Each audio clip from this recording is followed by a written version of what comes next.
Et j'ai maintenant le plaisir de donner la parole à Madame Salomé Zouravichvili, présidente de Géorgie, et je la prie de bien vouloir me rejoindre sur scène.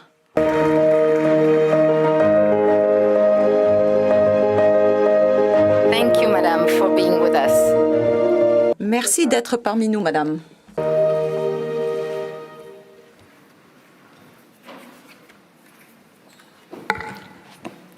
Madame le directeur général, Excellences,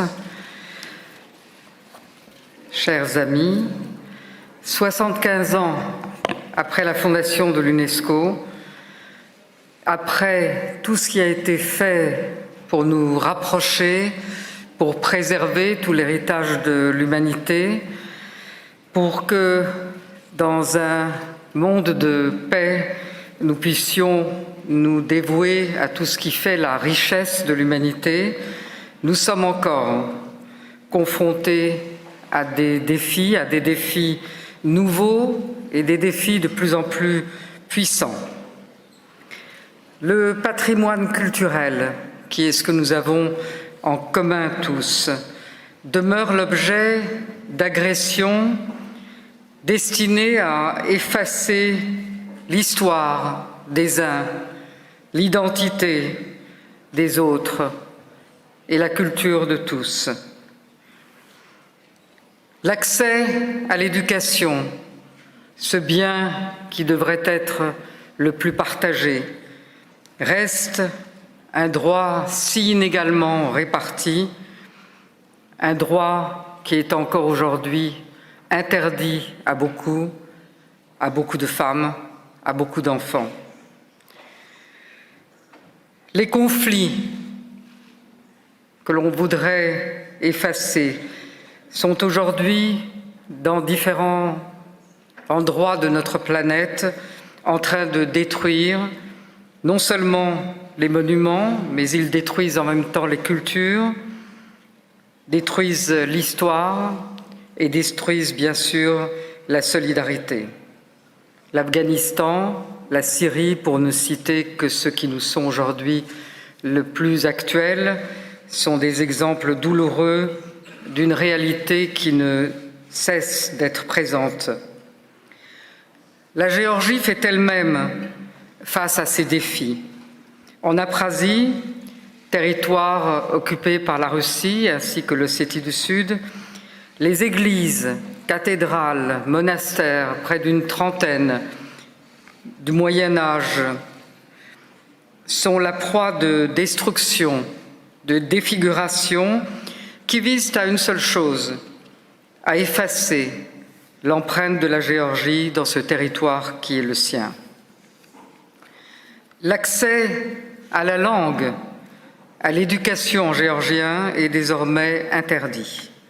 Plus aucune école ne l'enseigne, les dernières classes venant d'être fermées. La langue apraz elle-même est aujourd'hui un monument en péril.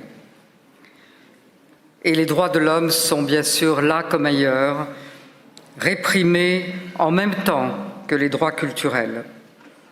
Dans tous les cas, la violence détruit l'individu et son identité et la communauté.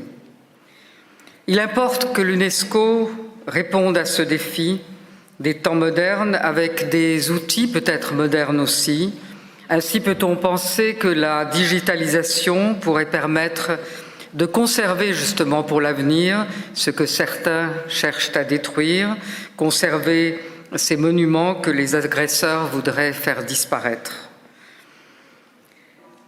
Il en va de même d'un autre défi majeur, qui est aujourd'hui le cancer de notre société et de toutes les sociétés.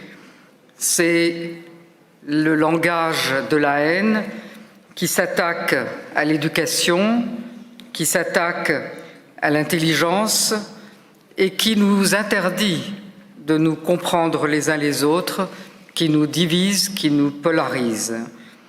Ce langage de haine a sorti des fausses nouvelles, des fake news, que les réseaux sociaux répandent si allègrement, viennent détruire ce qui est le socle commun de l'humanité, celui-là même que cette organisation est là pour conforter, pour consolider. Viennent diviser, parcelliser, polariser.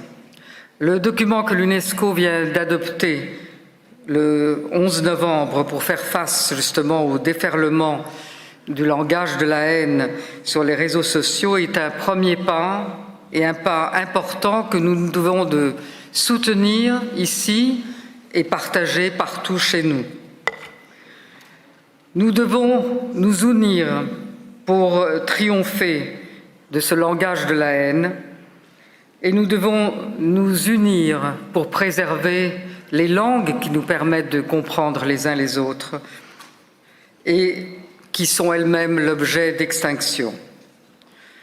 Donc je voudrais, pour terminer, faire une proposition et attirer votre attention sur une famille de langues qui est celle du Caucase, la plus petite famille linguistique sur le continent eurasiatique, mais qui comprend des douzaines de langages.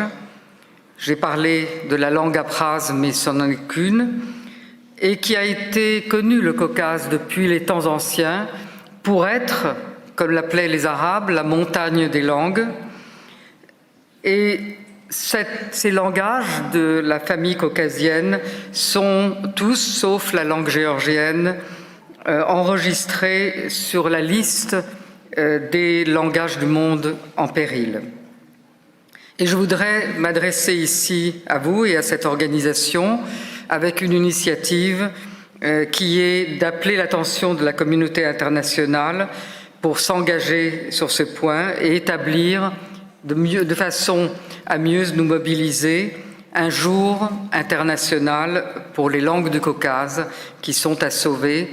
Nous devons sauver ces langues en même temps que nous devons nous interdire le langage de la haine. Je vous remercie.